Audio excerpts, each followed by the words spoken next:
আলহামদুলিল্লাহ। আমরা গত সেশনে আমরা কোথায় ছিলাম? সিরাতে পাকে নাজ্জাশী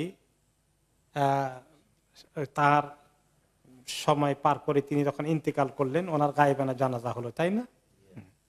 এখন আমরা আসি যে নাজ্জাশী যখন ইন্তেকাল করেন তখন ওনার জানাজা ওখানে হয়নি। কারণ হচ্ছে যে সমস্ত মুহাজিরিনরা ওখানে গিয়েছিলেন ওনারা চলে আসেন সবাই মদিনাতে। আর ওখানে ইসলাম কেউ কবুল করেছে কি করে নাই, কত লোকে কবুল করে থাকলেও কেউ কেউ সেটা প্রকাশিত হয়নি। ওনার জানাজা পড়ানোর কেউ ছিল না, সেজন্য নবী করিম সাল্লাল্লাহু আলাইহি ওয়াসাল্লাম ওনার জানাজা পড়িয়েছেন। সাহাবারা হিজরি বা নবুয়তের জিন্দেগির 7ম বছরে 7 বছরের মাথায় মদিনায় চলে এসেছেন। অর্থাৎ না, হিজরাতের 7 বছরের ভিতরেই মদিনায় চলে আসেন। হিজরতের পরে আস্তে আস্তে আস্তে আস্তে বাকিরা সর্বশেষ হিজরতের 7 বছরের মাথায় তারা চলে আসেন মদিনায়। আর হিজরতের পরে 9 বছরের মাথায় ইন্তেকাল হয় নাজ্জাশীর। তিনি রজব মাসে ইন্তেকাল করেন 9ম হিজরি। আর তার 2 বছর আগেই প্রায় বাকি সাহাবীরা চলে আসেন। আবিসিনিয়াতে মুসলমানরা ছিলেন বেশ কিছুদিন, বিশেষ করে জাফর ইবনে আবি তালেব যিনি লিডার ছিলেন তাদের, ওনার আগে কিছু কিছু সাহাবীরা অলরেডি মদিনায় চলে গেছেন। নবী করিম সাল্লাল্লাহু আলাইহি ওয়াসাল্লাম হিজরতের পরে তিনি সঙ্গে সঙ্গে চলে যাননি, তিনি কিছুদিন ছিলেন। এবং বেশ কিছু সাহাবী হিজরি 7ম বছর পর্যন্ত, তাহলে হিজরতে পারে প্রায় 7 বছর থাকলেন, আগে তো কিছুদিন থাকলেন। ওনারা ওখানে থেকে কি করলেন? বসে বসে অ্যাসাইলাম চেক করে বসে থাকলেন? কিছু দাওয়াতি কাজ করলেন না? এরকম একটা প্রশ্ন এসেছে। তো এগুলো আমরা তত্ত্ব তালাশ করলাম যে জাফর ইবনে আবু তালেব রাদিয়াল্লাহু আনহু তো অনেক ভালো দাঈ ইলাল্লাহ। তিনি যেভাবে বক্তৃতা দিয়েছেন, নাজ্জাশীর সামনে ইসলামকে প্রেজেন্ট করেছেন, তিনি চুপ করে বসে আছেন, কোনো দাওয়াতি কাজ মোটেই করেননি। এটাও তো বিশ্বাসযোগ্য হতে পারে না। কি হয়েছে? প্রায় 10 বছরের মতো ওনারা থাকলেন যাওয়ার পর থেকে। হিজরতের আগে 3 বছরের মতো, হিজরতের পরে আরো 7 বছরের মতো, 10 বছর। তো নিশ্চয়ই তারা কিছু কাজ করেছেন। তো এইটার ইতিহাস কিছু পাওয়া যাচ্ছে না, কোনো সিরাতের সোর্সে পাওয়া যায় না। এই জমানার অন্যতম একজন বড় আলেম ভারতের আবুল হাসান আলী নাদভী রাহিমাহুল্লাহ, উনি বলেন যে আমরা মনে হয় না যে এত সুন্দর পরিবেশে ওনারা কোনো দাওয়াতি কাজ করেন নাই, কিন্তু আমাদের কাছে কোনো ভিত্তি পাওয়া যাচ্ছে না, কোনো বিবরণ পাওয়া যাচ্ছে না, রেফারেন্স পাওয়া যাচ্ছে না যে কিভাবে দাওয়াতি কাজ করলেন, কিছু লোক ইসলামের ভিতরে ঢুকলো কিনা। এটা একটা পজিটিভ জায়গা ছিল, কিন্তু পাশাপাশি কিছু বৈরী দিকও ছিল, যেখানে নাজ্জাশীর মতো বাদশাহ ইসলাম কবুল করেও তিনি ওপেনলি এটা বেশি কিছু আর করতে পারলেন না। তিনি নিজেও অনেকটা গোপন রেখেছেন, কারণ খ্রিস্ট ধর্মের তখন সাংঘাতিক একটা প্রভাব সেখানে ছড়িয়ে আছে। আর ইসলামের অনুসারী যে কয়জন আছেন তারা সেখানে প্রবাসী মাত্র, অ্যাসাইলাম সিকার অল্প কয়জন। কাজে চ্যালেঞ্জ করার মতো কিছু সেখানে নাই যদি তাদের পক্ষ থেকে বড় বাধা আসে। কাজেই ওনারা ওপেনলি হয়তো তেমন কোনো দাওয়াতি কাজ করেননি, কিন্তু ভিতরে ভিতরে কিছু হয়তো বা করেছেন। এবং তার প্রমাণ একটুখানি আসছে পরবর্তী পর্যায়ে একটা ঘটনায়। ওনাদের হিজরত করার পরে নাজ্জাশীর সঙ্গে ওনার কথাবার্তা ওপেনলি তাদের কোর্টে যেটা হলো, হওয়ার পরে সেখানে এই ব্যাপারে একটু সাড়া পড়ে গেল। হিজরতের 2-3 বছর আগে মক্কা থাকা অবস্থায় আবিসিনিয়া থেকে প্রায় জনাভিষেক মানুষ আসলেন, তারা সবাই খ্রিস্টান ছিলেন। নবী করিম সাল্লাল্লাহু আলাইহি ওয়াসাল্লামের সঙ্গে দেখা করতে আসলেন মক্কাতে। যে ব্যাপারটা কি সরেজমিনে দেখে আসি তিনি আসলেই হক নবী কিনা। তারা বেশ কিছুদিন থাকলেন এবং রাসূলুল্লাহ সাল্লাল্লাহু আলাইহি ওয়াসাল্লামের সঙ্গে কথাবার্তা বললেন, অনেক কথা বলেছেন, অনেক প্রশ্ন করেছেন। এবং তারা যে ওনাকে দেখা করছেন, কথা বলছেন, এটা কিন্তু ওই কোরাইশদের যে ক্লাব আছে হারাম শরীফের ভিতরেই, লিডাররা যেখানে বসে, তারা এগুলো সব ওয়াচ করছে।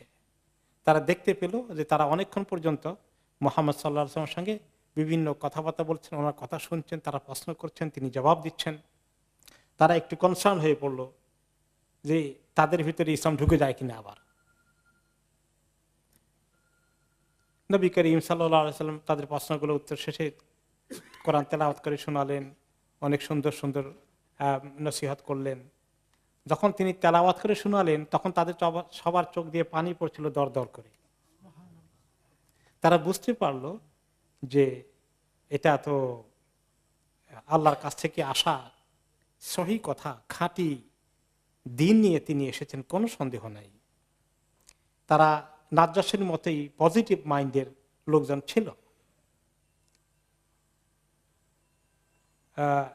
এরপরে যখন তারা এরকম পজিটিভ একটা মেসেজ নিয়ে উঠে গেলেন, তারা সবাই সেখানে সুমাস্তাজাবুলিল্লাহ ওয়া আমানু বিহি, তারা এই কথা শুনে চোখের পানি আসলো, তারা সাড়া দিলেন পজিটিভলি এবং তারা ঈমানও এনে ফেললেন।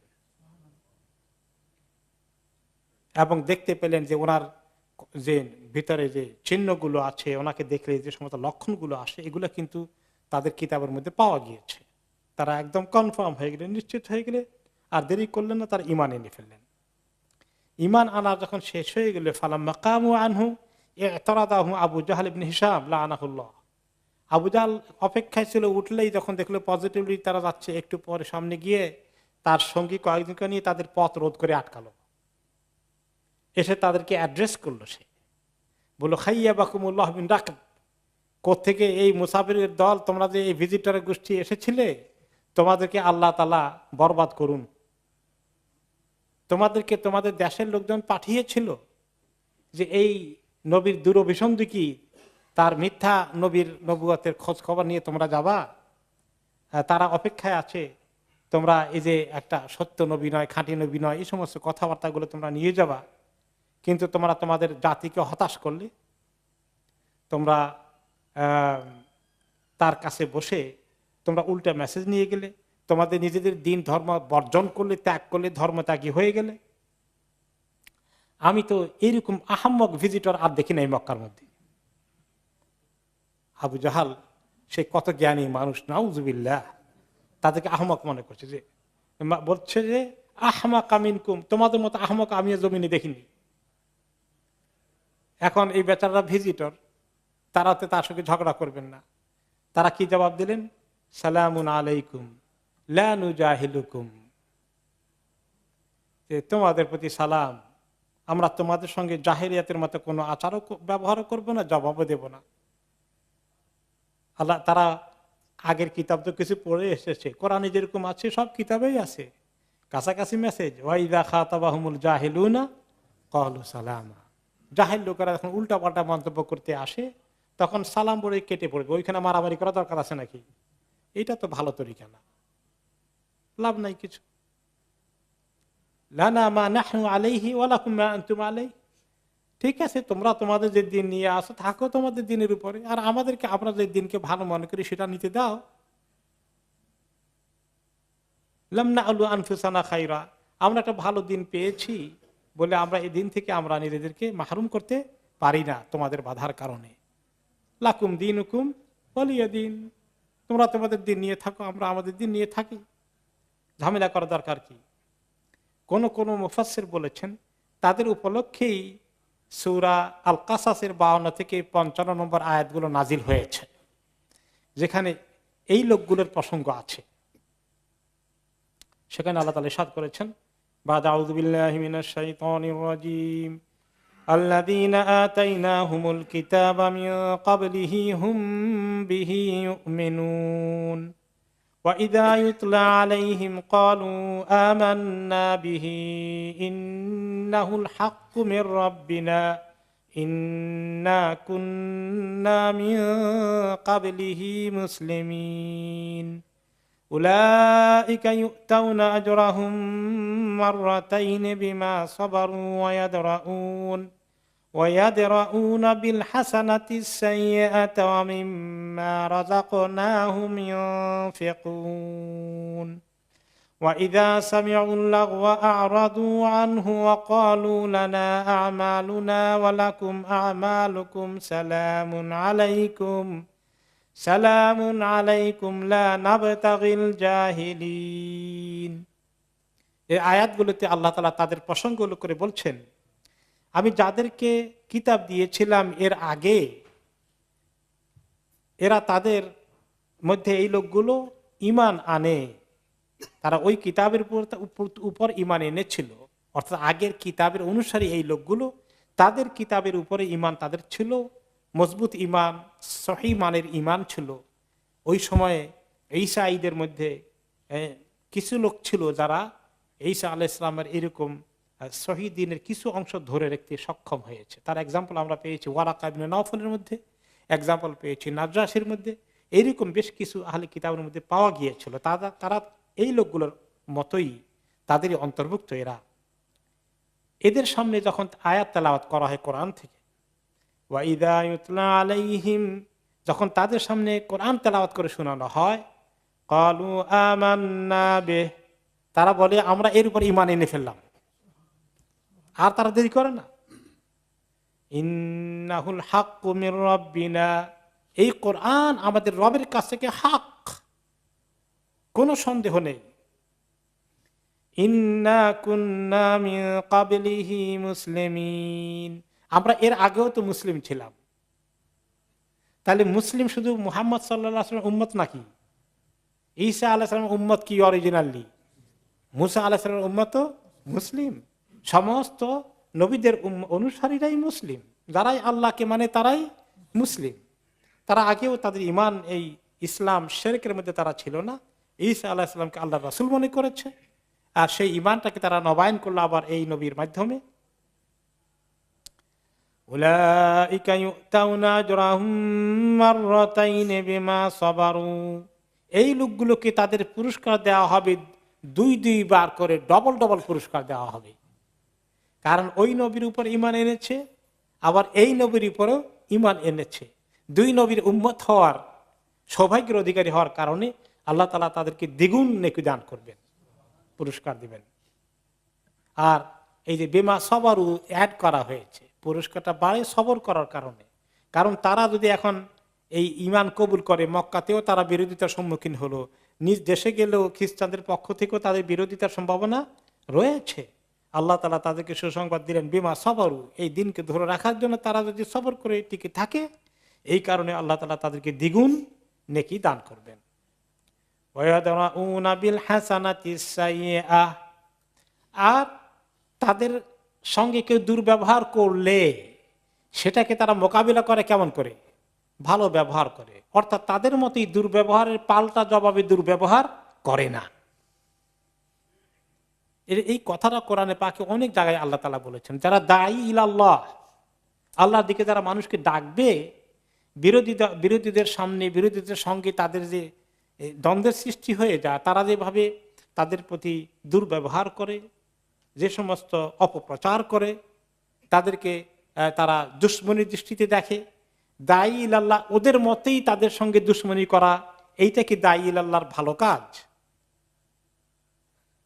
বরঞ্চ দাঈ ইলাল্লাহ ওয়াইদা খাতাবাহুমুল জাহিলুনা ক্বালু সালামা, ইদফা বিল্লাতি হিয়া আহসান, যারা খারাপ ব্যবহার করে সেটার মোকাবেলা উত্তম ব্যবহার করে আপনি একটা ভালো নমুনা নজির পেশ করেন। হকপন্থীরা তাদের কার্যক্রম, বিরোধীদের মোকাবিলায় তাদের তরিকা পদ্ধতি তাদের মতো হলে চলবে না, একটা অনুকরণীয় দৃষ্টান্ত তারা রাখবে। তাদের ভদ্রতার সীমা তারা কখনো লঙ্ঘন করবে না। তারা বক্তৃতা করলে জ্বালাময় বক্তৃতার অর্থ তাদেরকে লক্ষ্য করে গালিগালাজের মতো একেবারে আক্রমণাত্মক ভাষা ব্যবহার করা, এগুলোও তারা করবে না। তাদের একটা স্ট্যান্ডার্ড আছে, এটাকে তারা মেনটেন করতে হবে। সিরাতে পাক থেকে দাওয়াতি কাজের তরিকা শিখতে হবে কিনা, কোন তরিকায় দাওয়াতি কাজ করব, কোরআন থেকে এবং সিরাতে পাক থেকে শিখতে হবে। এই যে এখানে কোরআনে আল্লাহ তাআলা শিখিয়ে দিলেন কিভাবে তারা মোকাবিলা করবে, আর হাদিসে নবী করিম সাল্লাল্লাহু আলাইহি ওয়াসাল্লাম জীবদ্দশায় তিনি নিজে এটাকে সরেজমিনের সামনে রেখেছেন। যারা ইসলামের কাজ করবে, এবং ইসলামের কাজ করলেই তো বাধা বিপত্তির সম্মুখীন হওয়া লাগবে, নাকি সবসময় খালি দাওয়াত খাওয়াবে? বাধা বিপত্তি, দুশ্মনী এগুলো আসবে। তো সেগুলোকে কিভাবে মোকাবিলা করতে হবে? তাদের মতো তরিকা পদ্ধতি অবলম্বন না করে অত্যন্ত অনুকরণীয় আদর্শ, এই আদর্শের নজির পেশ করতে হবে। সেটা আল্লাহ তাআলা গাইড করছেন। ওয়ামিম্মা রাযাকনাহুম ইউনফিকুন, এখন দাঈল আল্লাহদেরকে বলা হচ্ছে যারা ইসলামের এই আদর্শের অনুসরণ করবে, সবর যেমন করবে, তাদের উল্টা পাল্টা দুশ্মনীর মোকাবিলায় সুন্দরভাবে এগুলাকে তারা মোকাবিলা করে সমস্যা, দ্বন্দ্ব, সংঘাত এড়িয়ে কোন রকমে দিনের কাজ চালিয়ে যাওয়ার একটা প্রচেষ্টা তারা চালাবে। ওয়ামিম্মা রাযাকনাহুম ইউনফিকুন, তার সাথে সাথে আল্লাহ বলছেন তারা নিজে টাকা খরচ করে আল্লাহর রাস্তায় তারা ব্যয় করবে। শারীরিকভাবে দাঈল আল্লাহ কাজ করবে, নিজে পরিশ্রম করবে, নিজের পকেটে টাকা খরচ করবে ফি সাবিলিল্লাহ। এগুলো করে জারি রাখতে হবে। وَإِذَا سَمِعُوا اللَّغْوَ أَعْرَضُوا عَنْهُ وَقَالُوا لَنَا أَعْمَالُنَا وَلَكُمْ أَعْمَالُكُمْ, আর তারা যখন কোনো অন্যায় কথা, বেহুদা কথা শুনে দুশমনদের পক্ষ থেকে, উল্টা পাল্টা অপপ্রচারের শিকার হয়ে যায়, তারা সেগুলোর মোকাবিলায় প্রত্যেকটা জবাব দেওয়া, বিবৃতি দিতে থাকা, ওই লাইনেই খালি সারাদিন মিডিয়া দিয়ে কিভাবে মোকাবিলা করবে ওইরকম চিন্তা না করে এই ব্যাপারে আসলে কম কথা বলাই ভালো। বিরোধীদের মোকাবিলায় ইসলামপন্থীরা কথা কম বলাই, ওদেরগুলোর জবাব দিতেই হবে। অনেক সময় মানুষ মনে করে হাইরে মিডিয়ায় এত উল্টো পাল্টা বলছে ইসলামের ব্যাপারে। কারণ আমাদের যদি এরকম 10টা টিভি থাকতো, কতগুলা আরো স্যাটেলাইট থাকতো, আমরা যে কি পরিমাণ জবাব দিয়ে একেবারে এটা শোধ করতে পারতাম, এরকম আফসোস আমাদের মনে মাঝে মধ্যে আসে, তাই না? এই জবাবের তরিকা আমাদের মনে চায়, কিন্তু আল্লাহ তাআলা আমাদেরকে আরেক তরিকা শিখিয়ে দিচ্ছেন। বেশি কথা বলে জবাব দেওয়ার জন্য অস্থির হয়ে লাভ নেই। এই কথা বলো, আচ্ছা তোমাদের আমল তোমরা করো, আমাদের আমল আমরা করি, খামাখা দরবার করে লাভ কি? এই হালকা কথা বলে সমস্যা আর বাড়িও না, কমানোর চেষ্টা করো। তারা সমস্যা বাড়াতে চায়, তোমরা যদি সমান তালে মোকাবিলা করতে চাও তাহলে কি হবে? সমস্যা বাড়বে না কমবে? বাড়বে। সমস্যা বাড়লে দাওয়াতি কাজের জন্য কি রাস্তা সুবিধা হয়? আরো কঠিন হয়ে যায়। এই জন্য যত এড়ানো যায় এড়িয়ে চলো। তোমাদের আমল তোমরা করো, তোমাদের কাজ তোমরা করে যাও, আমাদেরটা আমাদেরকে করার জন্য সুযোগ দাও। আমরা তোমাদের সঙ্গে সংঘাতে লিপ্ত হতে চাই না। সালামুন আলাইকুম, সালাম দিয়ে কেটে পড়ো, সালাম আলাইকুম বলে কেটে পড়ো। লা নাবতাগিল জাহিলিন, আমরা জাহেলদের সঙ্গে জাহেলদের মতোই আচরণ করতে চাই না, তাদের সঙ্গে আমরা সংঘাতে লিপ্ত হতে চাই না। থাক তাদের জাহেলদের কথা, সেই কথাই অন্য আয়াতে এসেছে, ওয়াইদা খাতাবাহুমুল জাহিলুনা ক্বালু সালামা। এই একই জিনিস বিভিন্ন তরিকায় আল্লাহ তাআলা দাঈল আল্লাহদেরকে গাইড করেছেন। কাজে সিরাতে পাক থেকে, নবী করিম সাল্লাল্লাহু আলাইহি ওয়াসাল্লামের জীবন থেকে, কোরআনে পাক থেকে কিন্তু আমাদেরকে দাওয়াতি কাজের পদ্ধতিগুলোকে জোগাড় করতে হবে। এই আহলে কিতাবের লোকগুলো সম্পর্কে অন্য জায়গায় আল্লাহ তাআলা বলেছেন,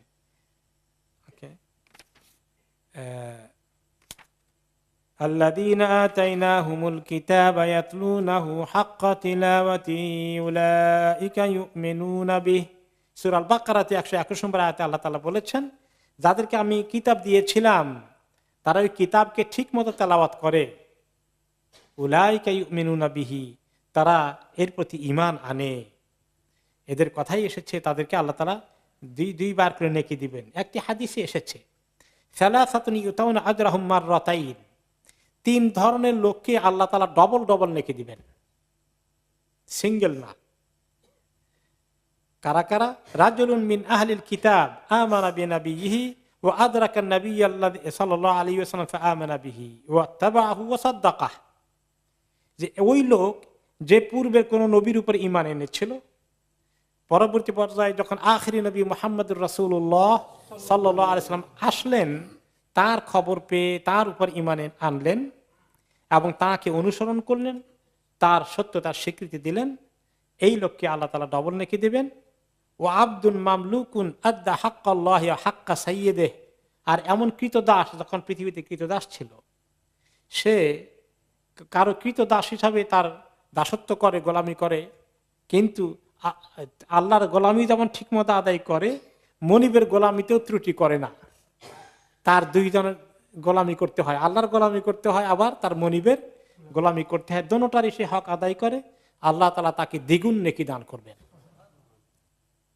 আর ওয়ারাজুলুন কানাত লাহু আমাতুন ফাগাদাহা ফাআহসানা গিদাআহা সুম্মা আদাবাহা ফাআহসানা তা'দীবাহা সুম্মা আতাকাহা ফাতাযাওয়াজাহা।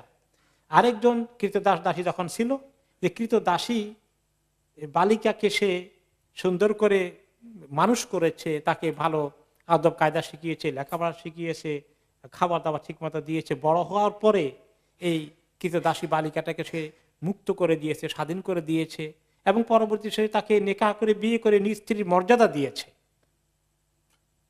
একেও আল্লাহ তাআলা ডবল ডবল নেকি দান করবেন। তাহলে কৃতদাস মুক্ত করার জন্য আল্লাহ তাআলা উৎসাহিত করেছেন। এরকম লোকদের ক্যাটাগরিতে এই খ্রিস্টানগুলো পড়েছিলেন। এখানে বোঝা গেল যে কিভাবে আল্লাহ তাআলা আমাদেরকে দাওয়াতি কাজের পদ্ধতি অবলম্বন করতে হবে জাহেলদের মোকাবেলায়। যখন তারা অন্যায় আচরণ শুরু করে দেয়, সুন্দর একটা গাইডলাইন আল্লাহ তাআলা আমাদেরকে দিয়েছেন। নাজ্জাশী এবং তার পরবর্তী খ্রিস্টানদের মক্কায় আগমন, এই কাহিনীর শেষে এখন মক্কাতে তোলপাড় চলছে। মক্কার লোকেরা এখন দিশেহারা হয়ে যাচ্ছে। কারণ কি? তারা দেখতে পাচ্ছে এখন যে ইসলাম কেন জানি বাড়ছে, ছড়িয়ে যাচ্ছে, এবং বিভিন্ন তরিকায় বেড়ে যাচ্ছে। তারা দেখলো যে নাজ্জাশী তাদেরকে জায়গা দিয়েছে, শেল্টার দিয়েছে। তার আগে ওমর ইবনে খাত্তাব ইসলাম কবুল করেছেন, হামজা রাদিয়াল্লাহু আনহু ইসলাম কবুল করেছেন, বিভিন্ন কবিলা থেকে লোকেরা আসে ইসলাম কবুল করে নিয়ে যাচ্ছে। 20 জন লোক আবিসিনিয়া থেকে এসে খ্রিস্টান ইসলাম কবুল করে চলে গেল। এখন তারা চিন্তা করলো যে না, এভাবে চলতে দেওয়া যায় না, কিছু একটা করতে হবে, ইসলামের প্রচারকে থামাতে হবে। তখন তারা একটি মিটিং ডাকলো। মিটিং ডেকে তারা আলোচনা করলো। যে আলোচনা সিদ্ধান্ত হলো যে একটি চুক্তিপত্র করতে হবে। সমস্ত কোরাইশ কবিলা আশেপাশে যারা আছে তারা সবাই মিলে একটা চুক্তিবদ্ধ হলো যে বনি হাশিম আর বনি আল মুত্তালিব, এই দুই গোষ্ঠী যেহেতু মুহাম্মদ রাসূলুল্লাহ সাল্লাল্লাহু আলাইহি ওয়াসাল্লাম আপন গোষ্ঠী, তারা কিছুতেই মুহাম্মদ সাল্লাল্লাহু আলাইহি ওয়াসাল্লামকে আমাদের কাছে হ্যান্ড ওভার করলো না। তাকে তারা প্রশ্রয় দিচ্ছে, আশ্রয় দিচ্ছে। কাজেই আমরা তাদের বিরুদ্ধে আমরা বয়কট ঘোষণা করতে হবে, তাদের বিরুদ্ধে আমাদের অবরোধ সৃষ্টি করতে হবে। এবং কিভাবে বয়কট করবে, শর্তগুলো লেখার জন্য তারা একত্রিত হলো। প্রস্তাব আসলো যে তাদের সঙ্গে কেউ আত্মীয়তা করতে পারবে না, ছেলেও বিয়ে দিতে পারবে না, মেয়েও দিয়ে বিয়ে দিতে পারবে না, তাদের সঙ্গে কেউ বেচা কেনা করতে পারবে না, তাদের কোনো পণ্য খরিদ করবে না, তাদের কাছে কিছু বিক্রি করবে না, এবং তাদেরকে সংকীর্ণ করে দিতে হবে। তাদের সঙ্গে সামাজিকভাবে উঠা বসা এবং মিলামেশা, দেখা সাক্ষাৎ, সালাম কালাম, এগুলো কিছুই করা যাবে না যতক্ষণ না তারা মুহাম্মদ সাল্লাল্লাহু আলাইহি সাল্লামকে তাদের কাছে অর্পণ না করে হত্যা করার জন্য। এই আলোচনা পরে তারা শেষ পর্যন্ত সিদ্ধান্ত নিল যে এই শর্তগুলো দিয়ে আমরা সবাই চুক্তি করব, সব কবিলার প্রতিনিধিরা, এবং এই চুক্তি, ঐক্যবদ্ধ চুক্তিকে আমরা লটকিয়ে রাখবো খানায় কাবার ভিতরে। সবাই যেন এটাকে রেসপেক্ট করে, মানে, এই কথা যেটা কথা দিয়েছে ঠিক রাখে। এটা লেখার জন্য তারা যাকে এক্সপার্ট হিসাবে নিয়ে আসলো, তার নাম ছিল মনসুর ইবনে একরামা। মনসুর ইবনে একরামা সে এই লেখাটা লিখলো, এবং তার ব্যাপারে এই লেখার কারণে নবী করিম সাল্লাল্লাহু আলাইহি সাল্লাম তার বিরুদ্ধে আল্লাহর কাছে দোয়া করেছিলেন, ফরিয়াদ করেছিলেন, বদদোয়া করেছিলেন। আর এই কারণে আল্লাহ তাআলা তার হাতকে অবশ করে দিলেন। এটাকে কি বলে জানি, প্যারালাইসিস করে দিলেন, প্যারালাইজ করে দিলেন। এই হাত দিয়ে আর সে লিখতেও পারে নাই কিছু, এই হাত তার প্যারালাইজ হয়ে গেল। যাই হোক, এই তারা ঐক্যবদ্ধ হয়ে গেল। আবু তালেব যখন খবর পেলেন যে তখন তিনি তার বনি হাশিম বনি আব্দুল মুত্তালিব তাদেরকে ডাকলেন, একটা মিটিং করলেন এবং বললেন যে দেখো, আমরা তাকে মুহাম্মদ সাল্লাল্লাহু আলাইহি ওয়াসাল্লামকে তাদের কাছে অর্পণ না করার কারণে তারা সিদ্ধান্ত নিয়েছে, আমাদের প্রতি তারা এখন প্রেসার দেওয়া শুরু করে দেবে। এখন তোমরা কি সবাই মিলে মুহাম্মদ সাল্লাল্লাহু আলাইহি ওয়াসাল্লামকে প্রতিরক্ষা করবা, ঐক্যবদ্ধ থাকবা? তিনি সবাই একমত হলো যে হ্যাঁ, মুসলিম না হলেও তারা সবাই নিজ গোষ্ঠীর এই লোকটির, নীতিবান মানুষটাকে তারা প্রতিরক্ষার জন্য তারা সবাই ঐক্যবদ্ধ হলো যে না, যে কোনো মূল্যে আমরা তাকে তাদের হাতে তুলে দেব না, এবং তার উপরে কোন আঘাত আসে আমরা সবাই মোকাবিলা করব। তার জন্য যদি তাদের বয়কটের শিকার হয়ে আমাদের কষ্ট করতে হয়, সে কষ্ট আমরা সবাই মেনে নেব। এবং এই মেনে নেওয়ার কারণে শেষ পর্যন্ত তারা শিয়াবে বনি হাশিমের সবাই আসলো যে আলাদা আলাদা থাকলে, আমরা সবাই মিলে এক জায়গায় না থাকলে মুহাম্মদ সাল্লাল্লাহু আলাইহি ওয়াসাল্লামকে আমরা প্রোটেকশন দিতে পারবো না। কাজে সবাই মিলে এক জায়গায় সমবেত হও, ওইখানে সবাই মিলে থাকবো, মুহাম্মদ সাল্লাল্লাহু আলাইহি ওয়াসাল্লামকে সেখানে আমাদের মাঝখানে রাখবো। তখন তারা যদি আসে তাহলে আমরা একসঙ্গে মোকাবিলা করবো। আর সে যদি এক জায়গায় পড়ে থাকে, আশেপাশে দুই একজন থাকে, তাহলে তাকে হেল্প করতে পারবো না। আমরা সবাই মিলে থাকলে তাহলে তার জীবনটা আমরা ইনশাআল্লাহ নিরাপত্তা দিতে পারবো। তখন তারা শিয়াবে আবি তালেবে ঢুকলো এবং সেখানে তারা সবাই গেল বনি হাশিম বনি আব্দুল মুত্তালিবের, কিন্তু একমাত্র বনি হাশিম থেকে আবু লাহাব, ওনার আপন চাচা, সে সেখান থেকে বেরিয়ে আসলো এবং অন্যদের ক্যাম্পে, অন্যদের দলে যোগ দিয়ে সেটাকে বরঞ্চ নেতৃত্ব করতে আসলো। আবু তালেব তাকে নিয়ে, সবাইকে নিয়ে শিয়াবে আবু তালেবের এই জায়গায় আশ্রয় নিলেন। তিনি জানেন এরপরেও ভাতিদার ব্যাপারে তিনি নিশ্চিত নন কোনখান দিয়ে রাত্রে অতর্কিত হামলা করে ঘুমের মধ্যে সে তাকে হত্যা করে ফেলে। সেই জন্য তিনি কি করতেন, নবী করিম সাল্লাল্লাহু আলাইহি সাল্লামকে তিনি বলতেন যে তোমার ব্যাপারে আমি নিশ্চিত নই। যখন সবাই ঘুমিয়ে যায় তিনি কি করতেন, নবী করিম সাল্লাল্লাহু আলাইহি সাল্লাম যেখানে ঘুমানোর কথা সেখান থেকে ওনাকে উঠিয়ে এনে সবাই ঘুমিয়ে গেলে আরেক রুমে নিয়ে ঘুমাই দেন, আরেক তাঁবুতে নিয়ে ঢুকাই দেন, আরেক ঘরে নিয়ে ঢুকাই দেন, যাতে করে তারা টার্গেট করে ওনাকে অতর্কিত হামলা না করতে পারে। এইভাবে শিয়াবে আবি তালেবে ঢুকার পরে 3টি বছর তাদেরকে প্রচন্ড এক কঠিন পরিস্থিতির মোকাবিলা করতে হলো। কোরাইশের দলগুলো, কোরাইশের জাতিগুলো তারা বিভিন্ন অলিগলিতে পাহারা দিত, কোনো অবস্থাতেই এরা যেন বাজার থেকে কিছু খরিদ না করতে পারে, নিজেদের কোনো কিছু বিক্রিও না করতে পারে। মক্কায় যদি কোনো খাবার বিক্রির জন্য অ্যাভেলেবল থাকতো বা বেদুইন পল্লী থেকে বিক্রির জন্য নিয়ে আসা হতো, তারা সঙ্গে সঙ্গে গিয়ে ওগুলাকে কিনে ফেলতে বেশি দাম দিয়ে, যাতে বনি হাশিমের লোকেরা, বনি আব্দুল মুত্তালিবের লোকেরা এসে কিছু কিনতে না পারে। আর আবু লাহাব সব ব্যবসায়ীদেরকে বলতো খবরদার, ওরা আসলে দাম অনেক বেশি চাইবা, যাতে তারা কিনতে না পারে। আর যদি কিনতে হয় আমরা কিনবো তোমাদেরকে দাম বেশি দিয়ে, ওরা বেশি দাম দিলে ওদের কাছে বিক্রি করবে না। এভাবে করতে করতে তারা যাদের কাছে সামান্য কিছু পয়সা করেছিল এগুলো নিয়ে কিনতে আসতো, কিন্তু এত দাম তারা কিছুতে কিনতে পারে না। তারপরে কিনতে গেলে সেটা আবু লাহাবের দল এসে আবার বেশি টাকা দিয়ে কিনে নিয়ে চলে যায়, কিছু কিনতে দিচ্ছে না, খালি হাতে আবার চলে যাচ্ছে। ঘরের ভিতরে তাদের বাচ্চা কাচ্চাগুলো ক্ষুধায় চিৎকার করছে। এইভাবে দিনের পর দিন যাচ্ছে, মুসলমানদের খুব কষ্ট হচ্ছে, কাপড় চোপড় কিনতে পারছে না। 3 বছর, এটা 1 2 3 দিন, 1 সপ্তাহ নয়, 3টি বছর এভাবে তারা আসে। খাওয়া দাওয়া এত কষ্ট হচ্ছে, গাছের পাতা তারা খাওয়া চাবে চাবে খাওয়া শুরু করলো, রস পাওয়া যায় কিনা। মরা গরুর, ছাগলের শুকনো চামড়া কোনো জায়গায় পাওয়া গেলে ওটাকে পানি দিয়ে ভিজিয়ে তারা খায়। এমনকি একটি রেওয়ায়েতে আসছে, তাদের মধ্যে একজন ছিলেন সাদ ইবনে আবি ওয়াক্কাস রাদিয়াল্লাহু আনহু, নামকরা সাহাবী। তিনি বলেন, আমি একদিন রাতের বেলায় একটু প্রস্রাব করতে বের হলাম। তো প্রস্রাব করছি, আমি দেখি যে আমার প্রস্রাব যেখানে পড়ছে সেখানে একরকমের একটু আওয়াজ আসছে, মানে শুকনা চামড়ার মধ্যে পানি পড়লে যে একটু আওয়াজ আসে, একটু নয়েজ হয়, মনে হলো যে এরকম কিছু একটা নয়েজ মনে যেন হলো আমার প্রস্রাব পড়ার কারণে। তা আমি হাত দিয়ে দেখি যে একটা বড় সাইজেরই একটা ছাগলের চামড়া টামড়া কিছু হবে শুকনা, ওইটা আমি হাত দিয়ে উঠালাম। এটাকে ধুয়ে টুয়ে পরে আমি দেখলাম যে ভালোই তো চামড়া একটা টুকরা, এটাকে আমি একটু আগুন জ্বালিয়ে এটাকে পুড়লাম, গরম করলাম, করে টোরে এটাকে পরে আমি পাউডারের মতো বানিয়ে ফেললাম।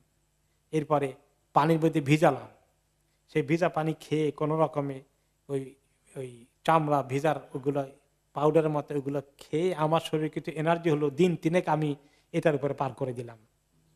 এই একটু যে খেলাম মরা চামড়া, তার কারণে 3 দিন শরীরে কিছু আমি এনার্জি পেয়েছি। চিন্তা করতে পারেন যে কি করুণ পরিণতি গিয়েছে। তারপরেও তারা দিন ছাড়েননি মুসলমানগণ, আর যারা মুসলিম ছিলেন না তারাও আল্লাহ তাআলা তাদেরকে নবী মুহাম্মদ সাল্লাল্লাহু আলাইহি সাল্লামকে পাহারা দেওয়ার জন্য, প্রোটেকশন দেওয়ার জন্য আল্লাহ তাআলা ব্যবহার করেছেন। খুব কষ্ট গেল 3টি বছর, এবং তারা কেউ ধৈর্যচ্যুত হননি। কেউ বলেন নাই মুহাম্মদ সাল্লাল্লাহু আলাইহি সাল্লাম তোমার কারণে আমরা আজকে বিপদে পড়ে গিয়েছি, এরকম ব্লেম কেউ করেননি, সবর করেছেন। তাহলে আজকে দিনের জন্য, দিনের কাজ করতে গিয়ে, দিনকে ধরে রাখতে গিয়ে আমাদের উপরে অনেক রকমের কষ্ট আসছে। তো এই কষ্টটাকে আমরা সবরের সাথে মেনে নিতে হবে না? একটুখানি পৃথিবীতে একটু পরিবেশ পরিস্থিতি ইসলামের বিরুদ্ধে চলে যাওয়ার কারণে আমরা কোথায় পালাবো, কিভাবে কি করব, আমরা অস্থির হয়ে গিয়েছি। দিনের কারণে সাহাবায়ে কেরাম কিভাবে কষ্ট এবং ত্যাগ স্বীকার করেছেন সেটা নজির আমরা সামনে রাখি। ওনাদের কষ্টের চিৎকার মাঝে মাঝে বাচ্চাদের চিৎকারটা বাইরে থেকে শোনা যেত, আর কাফেররা এগুলো শুনে খুব এনজয় করত, আবু জাহালের আবু লাহাবের গোষ্ঠীরা। কেউ কেউ তাদের মধ্যে চেষ্টা করতেন, আত্মীয়তার সম্পর্ক আছে আর কিছু ভালো মানুষ তো সব সমাজেই থাকে, তারা গোপনে গোপনে কিছু পাঠানোর মাঝে মধ্যে চেষ্টা করতেন। তার মধ্যে একজন ছিলেন হাকিম ইবনে হিজাম, তিনি তখনও অমুসলিম। তিনি কিন্তু আসলে খাদিজা রাদিয়াল্লাহু তাআলা আনহার ভাতিজা, আপন ভাতিজা, তিনি অমুসলিম। আর খাদিজা রাদিয়াল্লাহু আনহা তখন নবী করিম সাল্লাল্লাহু আলাইহি ওয়াসাল্লাম বিবি হিসাবে ওইখানে আটক আছেন বা অবরোধের শিকার। তো তিনি একজন, আরেকজন হচ্ছেন হিশাম ইবনে আমর আল আমিরি, এই বেচারা আরেকজন মানুষ। এই বেচারাও রাতের বেলায় কিছু কিছু তার উটের উপরে খাবার নিয়ে বোঝাই করে দিয়ে গোপনে সব কাফেররা ঘুমিয়ে গেলে গভীর রাতে, রাতের 1টা 2টা 3টার দিকে উটটাকে নিয়ে তাদের এরিয়া ছেড়ে দিয়ে আসতেন, খাবার কিছু দিয়ে তারা কিছু খেতেন, পরে তারা উটটাকে ফেরত দিতেন, তিনি উট নিয়ে চলে আসতেন।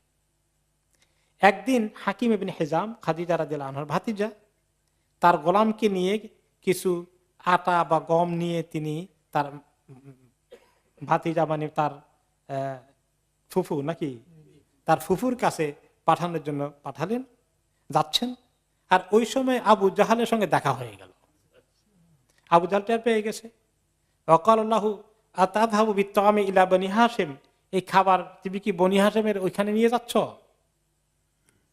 ফাওয়াল্লাহি লা তাবরাহু আনতা ওয়া তাআমুকা হাত্তা আফদাহাকা বিমাক্কা, এই খাবার তুমি নিতে পারবে না, তোমাকে আমি এক্সপোজ করে দেব, মক্কার কাছে ধরিয়ে দেব যে তুমি আমাদের এই সিদ্ধান্তের বিপরীত গোপনে তাদের সঙ্গে আতাত করো এবং তাদেরকে খাবার সাপ্লাই দাও। এই কথাবার্তা যখন চলছে, এই সময় আবুল বাখতারি নামে আরেকজন আসলেন, এসে বললেন আবু জাহালকে, আর এই বেচারা পাঠাচ্ছে তার ফুফুর কাছে, তুমি এটা নিয়ে এত পারাবারি করো কেন? আবু জাহাল বলল, ইয়াহমিলুত তাআমা ইলা বনি হাশিম, সে বনি হাশিমের কাছে খাবার দিবে আর আমি চুপ করে থাকবো?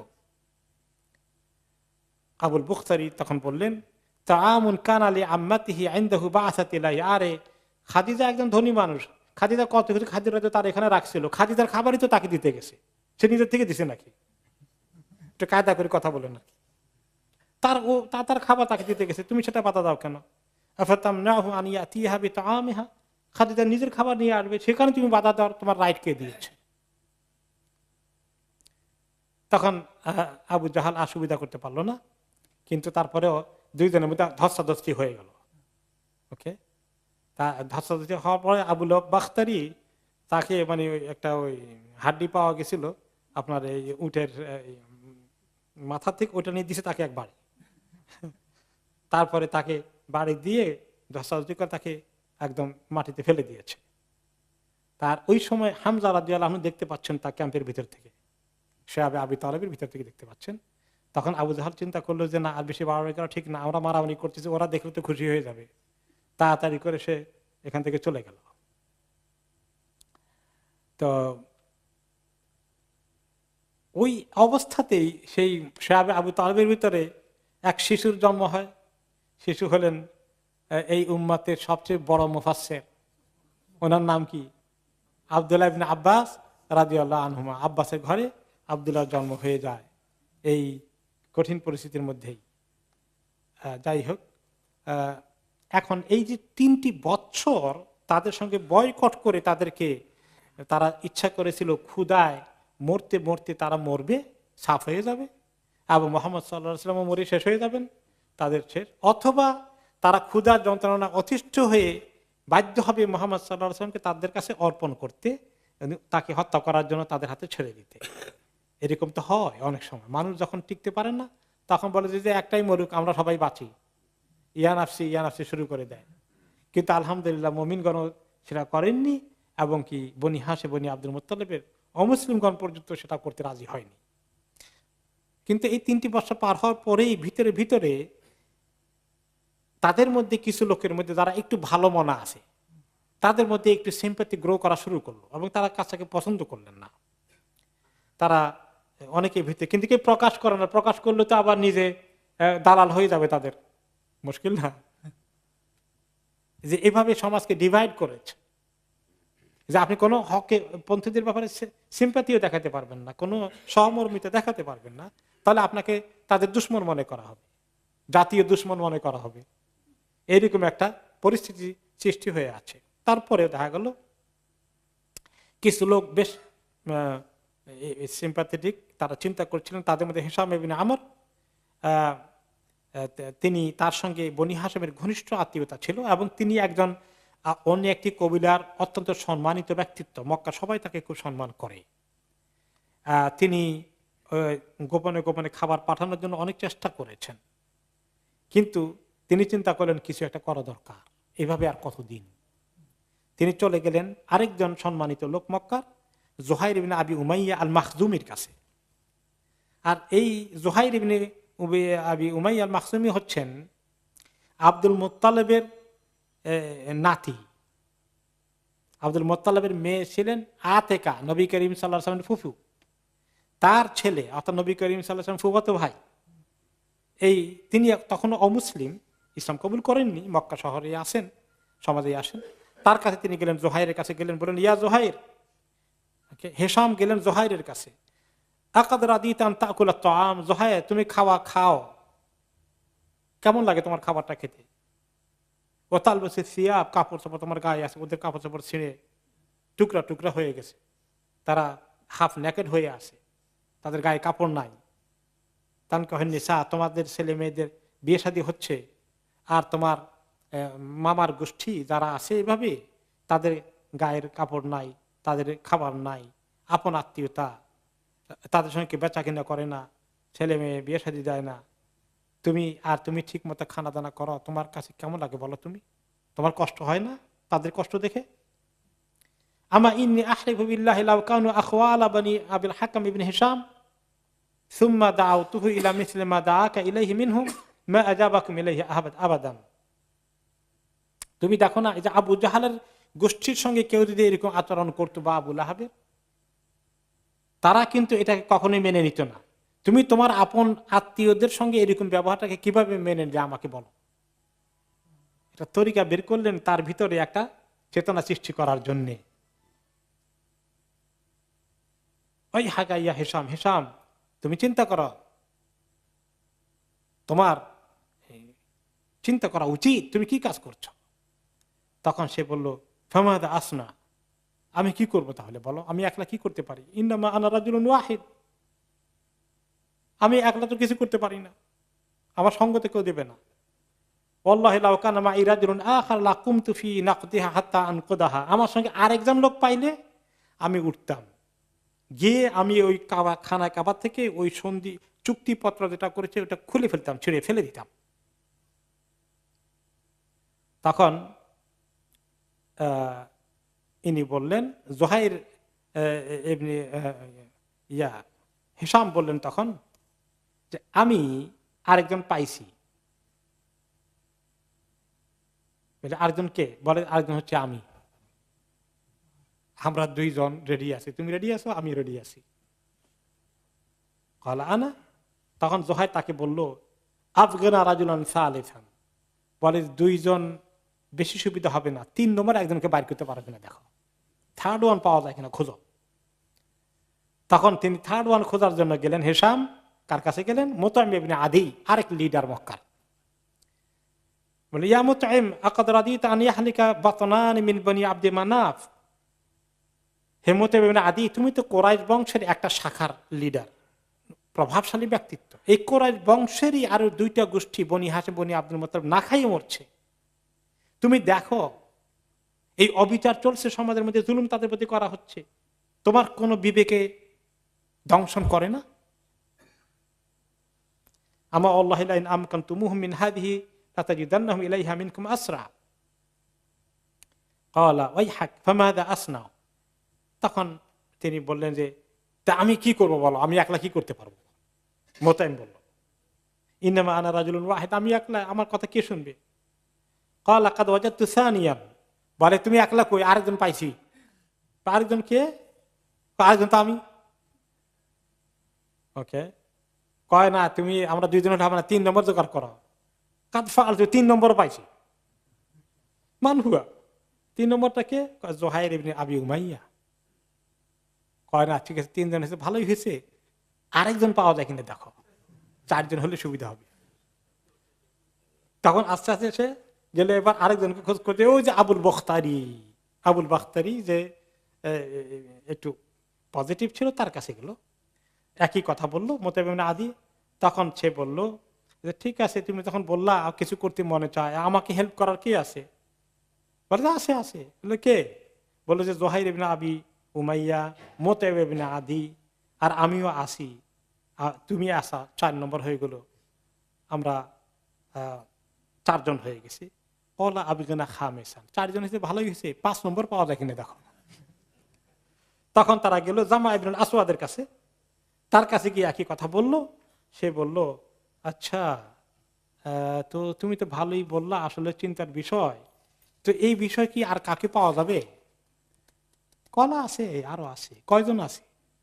তখন তিনি নিজে সহ 4 জনের হিসাব দিলেন, তো 5 জন হয়ে গেল। ঠিক আছে, চলো। তারা সবাই রাতের বেলায় তারা চলে আসলো, এক জায়গায় বসে মিটিং করলো যে আমরা কি করতে পারি, কি করণীয়, আমরা ঐক্যবদ্ধভাবে সিদ্ধান্ত নিই, চলো সলা পরামর্শ করি। গভীর রাতের অন্ধকারে তারা বসে পরামর্শ করলো, করে তারা একমত হয়ে গেল যে ঠিক আছে, আমরা যে কোনো মূল্যে এই যে জুলুম করার জন্য যে পত্র লেখা হয়েছে, চুক্তিপত্র করা হয়েছে, খানা কাবা থেকে ছেড়ে টুকরা টুকরা করে ফেলে দেবো, ডিক্লেয়ার করে দেবো কাবা শরীফের ওখানে গিয়ে, এই অন্যায় জুলুমের কোন সিদ্ধান্তের সঙ্গে আমরা একমত নই, আমরা এই কাজ করে ফেলব। ফালা জোহাইর আনা আবদা হুকুম ফাকুনু আউয়াল মান তাকাল। জোহাইর বলল নিজে, আমি ফার্স্ট ওয়ান এটা করব, নিজের হাতে করব, আর আমি প্রথম কথা বলবো, তোমরা কোনো চিন্তা করবে না। সকালবেলা ঠিক ভোরে ভোরে তারা চলে আসলো তাদের ক্লাবের ওখানে, সেখানে সবাই আসে। জোহাইর নিজে তার কাপড় চোপড়, যেটা একটা সম্মানিত ড্রেস আছে, তার নিজে একজন বড় লিডার, ভালো ড্রেস পরে এসে ভালো করে কাবা শরীফের চতুর্পাশে তাওয়াফ করে ফেলেন, 7 বার চক্কর দিলেন। এরপরে এসে কুরাইশদের লিডাররা যেখানে বসে আছে চিৎকার করে বললেন, তাদেরকে লক্ষ্য করে অ্যাড্রেস করছেন, ইয়া আহলা মক্কা, হে মক্কাবাসীরা, আনাকুল তাআম, আমরা খাবার খাবো, ওনাল সিয়াম, গায়ে কাপড় চোপড় থাকবে, ও বনু হাশিম হালকা, আর বনু হাশিম হালাক হয়ে যাবে, তারা সবাই এরকম ধুকে ধুকে মরবে। লা ইউবাউনা লা ইবতাউ মিনহুম, তাদের সঙ্গে বেচা কিনা নাই, খাবার দাবার বিনিময়ে কিছু নাই, তাদের সঙ্গে সামাজিকভাবে বয়কট করা হয়েছে। আমি আল্লাহর কসম, এই যে দাঁড়িয়েছি আমি বসবো না যতক্ষণ পর্যন্ত না এই অন্যায় চুক্তিপত্রকে টুকরো টুকরো করে না ছেড়ে ফেলেছি। এটা একটা জুলুমের সিদ্ধান্ত নিয়েছি আমরা, এটা ঠিক হয়নি। আবু জহল দাঁড়িয়ে উঠে বলল, লানাহুল্লাহ, আল্লাহ তাকে লানত করুক। জোহাইরকে বলছে, সে মসজিদের আরেক মাথায় ছিল, দৌড়ে আসলো, তার উপর আল্লাহ লানত পড়ুক। কাযাবতা আল্লাহ লা তুসাদ, তুমি মিথ্যাবাদী, জোহাইর তোমার কথা ঠিক হবে না, আল্লাহর কসম এই চুক্তিপত্রকে ছিঁড়তে দেওয়া হবে না। জামা ইবনুল আসওয়াদ বলেন, তাকে আবু জাহালকে লক্ষ্য করে আনতা ওয়াল্লাহি আকযাব, আল্লাহর কসম তুমি সবচেয়ে বড় মিথ্যাবাদী। মা রাদিনা কিতাবাহা হাইসু কুতিবাত, এই যে জুলুমের এই নথিপত্র লেখা হয়েছে, চুক্তিপত্র লেখা হয়েছে, আমরা বিগিনিংও আমরা কেউ হ্যাপি ছিলাম না, তুমি এই আকাম করেছ। আবুল বাখতারি বলল, জামা ঠিক মতোই বলেছে, তার কথা ঠিক, আমি তার সঙ্গে একমত। লা নারদা মা কুতিবা ফিহা ওয়ালা নুকিরু বিহি, যা অন্যায় কথাবার্তা লেখা হয়েছে এই চুক্তি কিছুই মানি না, কোনোটাই আমরা এটা মানব না, সবগুলো আমরা এখন অমান্য করে ফেলব। এরপরে ওনাদের তো সিরিয়াল ঠিক করা আছে, মুতাইব ইবনে আদি উঠে গেলেন, বলে সাদাক তোমরা ঠিকই বলেছ, আমিও তোমাদের সঙ্গে একমত। আর এর বিপরীত কথা যে বলে সেই বড় মিথ্যাবাদী। আমরা নাবরা ইলাল্লাহি মিন্না, আল্লাহর কাছে আমরা এই সমস্ত জুলুমের কাছ থেকে নিজেদেরকে মুক্ত ঘোষণা করছি। হেসামত আবার একই ধরনের কথা বললেন। এই 5 জনের কথা যখন পরপর করে চলে আসলো, আবু জাহাল এখন কি বলে, হ্যাঁ আমরুন কুদিয়া বিলাইলিন, রাতের বেলায় গত রাতেই কোনো গোপন ষড়যন্ত্র হয়ে গেছে মনে হচ্ছে, আমি এবার বুঝতে পেরেছি।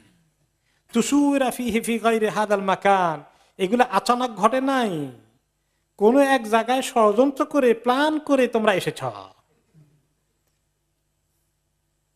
ইতিমধ্যেই এই তাদের কথাবার্তা চলছে, এর মধ্যেই শাবে আবি তালেব রাসূলুল্লাহ সাল্লাল্লাহু আলাইহি ওয়াসাল্লাম আছেন।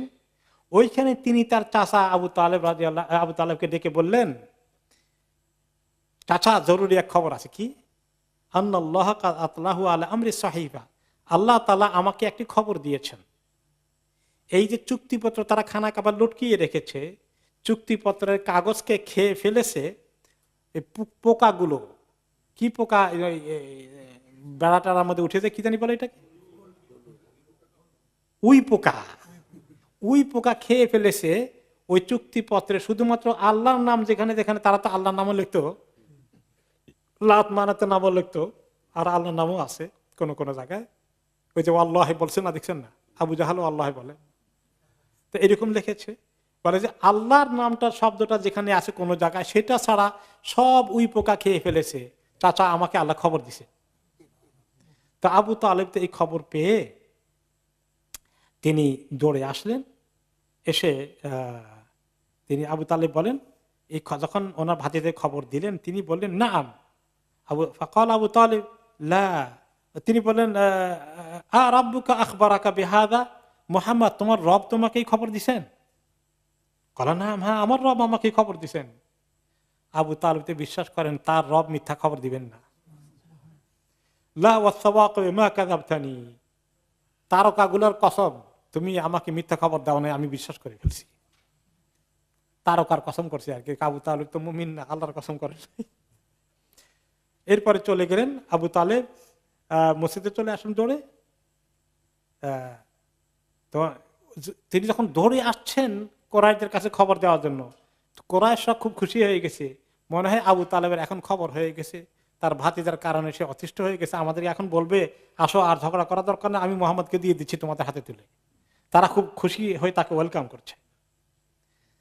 তো এখন আসার পরে আবু তালেব বললেন, কাদ হাদাসাত উমুরুন বাইনানা ওয়া বাইনাকুম, তো আমাদের তোমাদের মধ্যে তো অনেক কথাবার্তা হয়ে গেল, অনেক কিছু ঘটে গেল, ইতিমধ্যে এতগুলো বছর পার হয়ে গেল।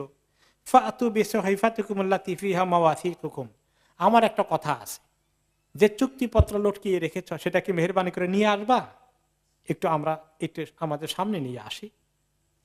ফালা আল্লাহু আন ইয়াকুনা বাইনানা ওয়া বাইনাকুম সুলহুন, আশা করা যায় ওটা আনলে আমাদের মধ্যে কথাবার্তা হয়ে আমরা কিছু এটাকে একটা সাইজ করতে পারি, লাইনে আসতে পারি, কিছু কোন জায়গায় কম্প্রোমাইজ করা যায়, উভয় পক্ষ কিছু আলোচনা করতে পারি, তোমরা একটু কাজ করো, ওটাকে নিয়ে আসো। তো উনি বলেন নাই যে আমাকে মোহাম্মদ খবর দিছে, এইটা বলেন না অ্যাডভান্স। কেন বলেন নাই জানেন? তারা ওটা আনুক, আনতে গিয়ে তারা নিজেরাই দেখুক, তারা নিজেরাই নিজেদের গালে থাপড়টা নিজের হাতে খাক, উনি তাদেরকে নিজের হাতে থাপড় দেবেন না। ওকে, তো কারণ উনি যদি এটা বলেন তো তারাও জানে যে মুহাম্মদ সাল্লাল্লাহু আলাইহি সাল্লাম মিথ্যা কথা বলেন না, এটা শুনলে তারা কেউ এটা আনতেও যাবে না। আর এই জন্য তিনি এটা বলেন নাই। ওকে, তারপর আবু তালেব বললেন, ইন্নামা আতাইতুকুম লিউতিয়াকুম আমরান ফীহি নাসাফুন বাইনি ওয়া বাইনাকুম, তখন তারা যায় না আনতে, তখন তিনি বললেন, আমি আসছি যে তোমাদেরকে একটা ইনসাফের কথা বলতে, তোমাদের আমাদের মধ্যে যে অন্যায় অবিচার হচ্ছে এর ইনসাফ ভিত্তিক একটা ফয়সালা করতে। ইন্না ইবনে আখি কাদ আখবারানি ওয়ালাম ইয়াকযিবনি কাত্ত, আমার ভাতিজা আমাকে খবর দিয়েছে, এবং সে কখনো কোনোদিন আমাকে কোনো মিথ্যা খবর দেয়নি। আন্নাল্লাহ সাল্লাল্লাহু আলা সাহিফাতিকুম আল্লাতী কাতাবতুমুল আরদা, আল্লাহ তাআলা তোমাদের এই চুক্তিপত্রকে উই পোকা লাগিয়ে দিয়েছেন এবং সব কিছু খেয়ে ফেলেছে। শুধুমাত্র অংশটুকু বাকি আছে যেখানে আল্লাহর নাম তারা লিখতো বিসমিকা আল্লাহুম্মা, এরকম তরিকায় লিখতো, ওই অংশটা ছাড়া সব খেয়ে ফেলেছে। তারপরে তিনি তখন বললেন, অন্য রায়াতে আসে, আবু তালেব তখন বললেন যে দেখো, এভাবে যদি হয়, এভাবেই যদি তোমাদের ওখানে এটা লেখা থাকে, পরিপূর্ণভাবে থাকে, তাহলে আমার ভাতিজা মিথ্যাবাদী, তোমাদের লেটা ঠিকই আছে, তাহলে আমি তাকে হ্যান্ড ওভার করে দেবো তোমাদের কাছে। আর আমার ভাতিজা যদি ঠিক কথা বলে থাকে, সেটার প্রমাণ হয়ে যায়, তাহলে তোমরা এই অন্যায় কাজ করো না, আল্লাহর পক্ষ থেকে সাইন এসে গেছে, তোমরা জুলুম করেছ, সেটাকে আল্লাহ তাআলা বরবাদ করে দিয়েছেন, কাজেই তোমরা অন্যায় সিদ্ধান্ত থেকে সরে আসো। এরপরে এই কথা বলে তিনি এবং সবাই মিলে আবু তালেব নিজে কাবার ওখানে গেলেন, গিয়ে আল্লাহর কাছে দোয়া করতে থাকলেন আবু তালেব। যদিও শিরকে বিশ্বাসী আছেন তখনও, কিন্তু স্টিল আল্লাহ তাদের আছে, দুইটাই আছে। তো আল্লাহর কাছে দোয়া করলেন, আল্লাহ মানসুরনা আল্লাহ মান যালামানা, যারা জুলুম করছে আল্লাহ তাদের বিরুদ্ধে আমাদেরকে আপনি সাহায্য করেন। ওয়াকাতা আরহামানা, আমাদের আত্মীয় সম্পর্কে তারা কেটে দিয়েছে। ওয়াস্তাহাল্লা মা ইয়াহরুমু আলাইহি মিন্না, আমাদের প্রতি তারা অন্যায় জুলুমকে হালাল করে ফেলেছে।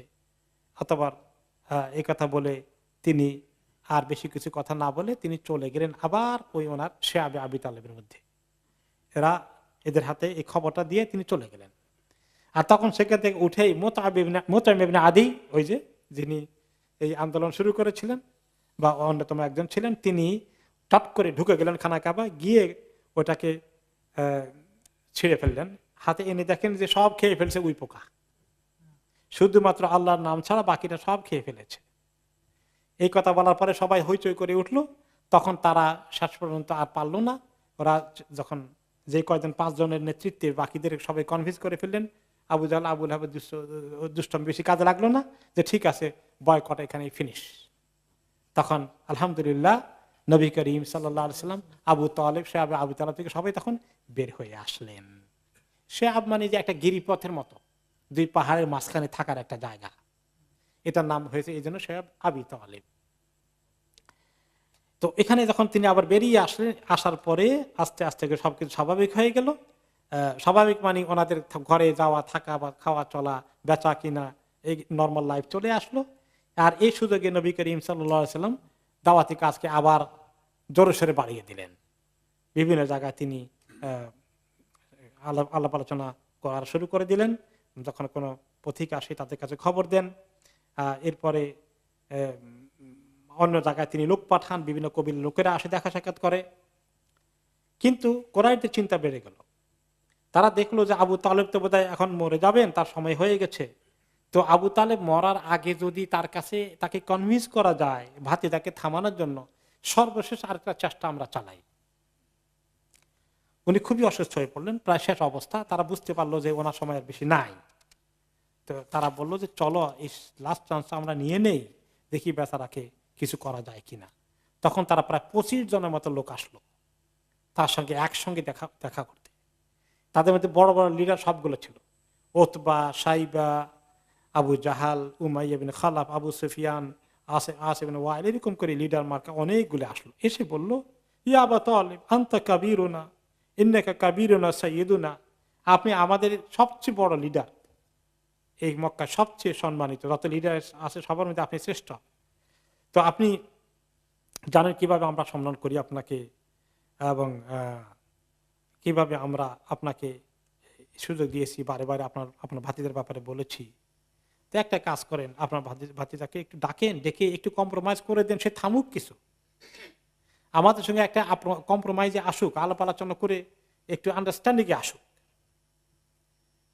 তো আবু তালেব চিন্তা করলেন ভালোই তো, তারা একটা পজিটিভ মুড নিয়ে যদি এসে থাকে, ভাতিজাও যদি কিছু কম্প্রোমাইজ করে, তারাও কিছু করে, অসুবিধা কি। তো ভাতিজাকে ডাকলেন, উনি শুয়ে আছেন আর ওনার পাশে একটু জায়গা আছে, ওই জায়গায় যদি যেন মোহাম্মদ সাল্লাল্লাহু আলাইহি ওয়াসাল্লাম এসে না বসতে পারেন, ওইখানে গিয়ে আবু জাহাল কি করলো, ওই জায়গাটা গিয়ে বসলো। কারণ যে ভাতিজার দিকে তাকাইলে আবু তালেব দুর্বল হয়ে যাবে, এই চাল দেওয়া যাবে না, ওই জায়গাটায় সে গিয়ে বসে গেল। তো নবী করিম সাল্লাল্লাহু আলাইহি ওয়াসাল্লাম ঢুকছেন আর জায়গা নাই, দরজার পাশে তিনি দাঁড়িয়ে আছেন। তো আবু তালেব তাকে বলছেন, ইয়া ইবনে আখি, ভাতিজা, হাউলাই আশরাফু কওমিক, এই যে দেখছেন এতগুলো লোক আসছে, সবাই কিন্তু এই কোরাইশ জাতির, আমাদের গোষ্ঠীর সবচেয়ে সেরা সেরা লোকগুলো আসছে, তারা সবাই একটা প্রস্তাব নিয়ে আসছে যে তোমাকেও তারা কিছু ছাড় দিবে, তুমি কিছু ছাড় দাও বাবা, দিয়ে মোটামুটি এই মুরব্বীদের কথা মানা যায় কিনা একটু চিন্তা করে দেখো বাবা। তো তারা আবদার করেছে তাদের মূর্তিগুলোর ব্যাপারে একটু খারাপ মন্তব্য না করা, তারা মোটামুটি তোমাকে আর বেশি দুশ্মনী করবে না, আমাকে একটু কথা দিয়েছে, তো তুমি একটু কি মনে করে, মনে হয় খারাপ না প্রস্তাবটা, চিন্তা করে দেখবা। ফাকাল রাসূলুল্লাহ সাল্লাল্লাহু আলাইহি ওয়াসাল্লাম, তিনি সবাইকে অ্যাড্রেস করলেন এখন, আরাআইতুম ইন আতাইতুকুম হাদিহি, আচ্ছা আমি যদি তোমাদের কাছে তোমাদের অনেক কথা মেনে নেই, হাল আনতুম মু'তিয়া কালিমাতান, তোমরা কি আমার একটা কথা মেনে নিবা, ইন আনতুম তাকাল্লামতুম বিহা মালাকতুম বিহাল আরব, আমার কথাটা তোমরা যদি বলে ফেলো, একটি কথা যদি মানো, তাহলে সমস্ত আরবদের নেতৃত্ব তোমাদের হাতে চলে আসবে। ওয়াদানাত আলাকুম বিহাল আজম, শুধু আরব নয়, অনারবরা তোমাদের নেতৃত্বে, তোমাদের কর্তৃত্বে, তোমাদের আন্ডারে চলে আসবে, আল্লাহ তাআলা তোমাদেরকে এমন শান দিবেন। তো এরপরে এভাবে যখন বললেন, আবু তালেব বলেন কালিমাতুন ওয়াহিদা, একটি বাক্য, এক কথা, কালিমাতুন ওয়াহিদা, তো এক কথা মাত্র, এক কথা বললেই হয়ে যাবে, এক কথা বললেই হয়ে যাবে, বেশি দরকার নাই। তা আবু জাহাল ভাই, বলো এক কথা, 10 কথা বলবো, বলো তুমি, অসুবিধা কি, যদি সারা দুনিয়া নেতৃত্ব হাতে আসে অসুবিধা কি। ফাকাল রাসূলুল্লাহ সাল্লাল্লাহু আলাইহি ওয়াসাল্লাম, উরিদু মিনহুম কালিমাতান ওয়াহিদা, ওকে, ও তাকুলু ফামা হিয়া, ক্বালা তাকুলুনা লা ইলাহা ইল্লাল্লাহ ওয়া তাখলাউনা মা তা'বুদুনা মিন দুনি, শুধু লা ইলাহা ইল্লাল্লাহ বলে আল্লাহকে মেনে নাও, আর এই যে মাবুদগুলো শিরকের মুশরিকগুলোকে তোমরা ইবাদত করো, এগুলো ইবাদত ছেড়ে দাও, বাস এটা হলেই কাজ হয়ে যাবে। ফাকাল আবু তালেব, আল্লাহ ইবনে আখি মা রাআইতুকা সাআলতাম শাতাতা, ও এক ছোট বাচ্চা আবু তালেব বলে, ভাতিজা তুমি তো বেশি কিছু চাও নাই, একটি বাক্য মাত্র, ঠিকই তো আছে, এক বাক্য বলতে অসুবিধা কি। এখন আমার মুশরিকিন, দেখেন মুশরিক লিডার এখন বলে, হাতের মধ্যে এরকম করে হতাশা ব্যক্ত করে বলছে, আতুরিদিয়া মুহাম্মদ আনতা জাআলাল আলিহাতা ইলাহান ওয়াহিদা, মুহাম্মদ এই সমস্ত মাবুদকে ফেলে দিয়ে এই তোমার এক মাবুদে আমাদের চলবে, সবগুলো বর্জন করে একমাত্র মাবুদ ধরতে বলো। ইন্না আমরা কালা আজাব, তোমার ব্যাপারটা বড়ই আশ্চর্যজনক, বড়ই অদ্ভুত। একে অপরকে বলে, ইন্নাহু ওয়াল্লাহি মা হাযার রাজুল বিমুতিকুম শাইআন মিম্মা তুরিদুন, তখন একে অপরকে কানে কানে বলে, আরে এই মুহাম্মদ যদি তোমাদেরকে একটু ছাড় দিবে মনে করছো না, তোমরাও এমন বুদ্ধিমান, তার কাছে চাও তোমরা। ওকে, ফান্তালিকু আমদু আলা দীনি আবাইকুম, এই মজলিস ভেঙ্গে তারা হট্টগোল করে চলে গেল। ফালাও ঈশা, তার সঙ্গে আলাপ আলোচনা কোনো প্রশ্ন আসে না, কিছুই সে ছাড় দিবে না। হাত্তা ইয়াহকুম আল্লাহু বাইনাকুম ওয়া বাইনাহু, আল্লাহ তাআলা তোমাদের মধ্যে তার মধ্যে ফয়সালা করা ছাড়া মুহাম্মদের কাছে কোনো ফয়সালা নাই। চলে গেল। থুম্মা কামু মিন ইনদিহি ওয়া হুম ইয়াকুলুন, তারা উঠতে উঠতে চ্যালেঞ্জ করে চলে গেল, আল্লাহি লানাসতুমান্নাক মুহাম্মদ, তোমাকে আমরা নিন্দার ঝড় আমরা উঠাই দেব তোমার ব্যাপারে, ওয়া ইলাহাকা আল্লাযী ইয়ামুরুকা বিহাদা, তোমার যে মাবুদ তোমাকে এই সমস্ত কথা বলে তার বিরুদ্ধেও আমরা উঠে পড়ে লাগবো, মনে রেখো। চ্যালেঞ্জ ভেঙে গেল এই মজলিস। আল্লাহ তাআলা নাজিল করে দিলেন নবী করিম সাল্লাল্লাহু আলাইহি ওয়াসাল্লাম আয়াত, কারণ ওনার তো মনটা ভাঙ্গা, চাচাকে এই বুড়ো বয়সে তিনি হেল্প করতে পারলেন না, চাচা চাইছিলেন কম্প্রোমাইজ করতে, তারা উল্টো আরো থ্রেট করে চলে গেল। তো আল্লাহ তাআলা তখন কোরআনে আয়াত নাজিল করে দিলেন, সূরা সদ থেকে আয়াত নাজিল হয়ে গেল। সূরা সদের শুরুতে বিসমিল্লাহির রহমানির রহিম, সদ ওয়াল কুরআনি যিজ যিকর, কোরআন যে কোরআনের মধ্যে রয়েছে সমস্ত শিক্ষণীয় বিষয়, সুন্দর উপদেশগুলো, এইগুলা শোনার পরেও বালিল্লাযীনা কাফারু ফি ইজ্জাতিন ওয়া শিকাক, যারা কাফের তারা নিজেদের খুব তাদের নিজেদের বড়াই, নিজেদের পজিশন, নিজেদের পদ, নিজেদের দুনিয়ার নেতৃত্বের খাহেশ তাদেরকে এই শিকাকের দিকে নিয়ে গেল, এই কোরআনকে বয়কট করতে, বর্জন করতে, তার বিরুদ্ধে চলে যেতে তাদেরকে লাগিয়ে দিল। তারা কি জানে? কাম আহলাকনা মিন ক্বাবলিহিম মিন করনিন ফানাদাউ ওয়ালা তাহিনা মানাস, এর আগে আমি কত জাতিকে ধ্বংস করেছি, এবং যখন তাদের উপর আযাব চলে এসেছে তারা চিৎকার করে বলেছিল আমরা আযাব থেকে মুক্তি চাই, আল্লাহকেও ডেকেছে, কিন্তু আযাব এসে গেলে তখন কি আর কোনো কাজে লাগেছে? ফিরআউনের মতো আমানতু বিরাব্বি মূসা ওয়া হারুন এরকম করে চিৎকার করে বলেছে, কিন্তু তখন কোনো কাজে আসেনি।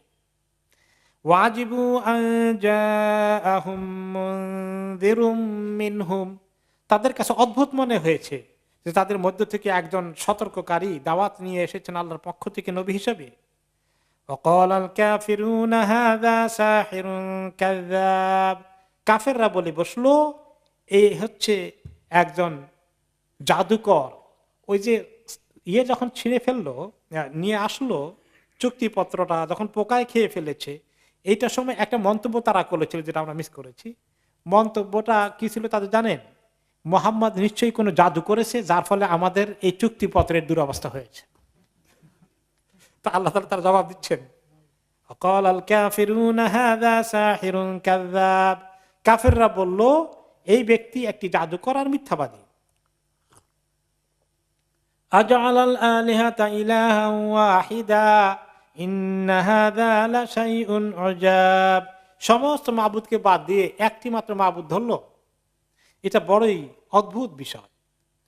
ওয়াতালাকাল মালাউ মিনহুম আনিমশু আসবিরু আলা আলিহাতিকুম, আর তাদের মধ্যে যারা লিডার প্রকৃতির প্রভাবশালী লোকগুলো তারা ওখান থেকে বেরিয়ে গেল আর বলল চলো চলো সবর করতে থাকো, আমাদের মাবুদেরকে তরিকার উপরে টিকে থাকতে হলে সবর করতে হবে। তার মানে মুহাম্মাদের চ্যালেঞ্জের মোকাবিলায় আমাদের এখন সাংঘাতিকভাবে সবর করতে হবে। কেউ খবরদার এটা থেকে তোমরা পিছপা হয়ে যেও না, শক্ত করে মজবুত অবস্থানে থাকো। ইন্না হাযা লাশাইউন ইউরাদ, তারা বলল এইটাই এখন আমাদের কাছে চাওয়া হচ্ছে মাবুদের পক্ষ থেকে, আমাদের আদর্শ ধরে রাখতে হবে। মা সামি'না বিহাযা ফিল মিল্লাতিল আখিরা ইন হাযা ইল্লা ইখতিলাক, এইরকম উল্টাপাল্টা কথাবার্তা আমরা আমাদের সাম্প্রতিক কালে কোনো জায়গায় শুনতে পাইনি। মুহাম্মদ একটা নতুন অদ্ভুত কল্প কাহিনী নিয়ে এসেছে, এই বানানো কথা বিশ্বাস করা যাবে না, খবরদার।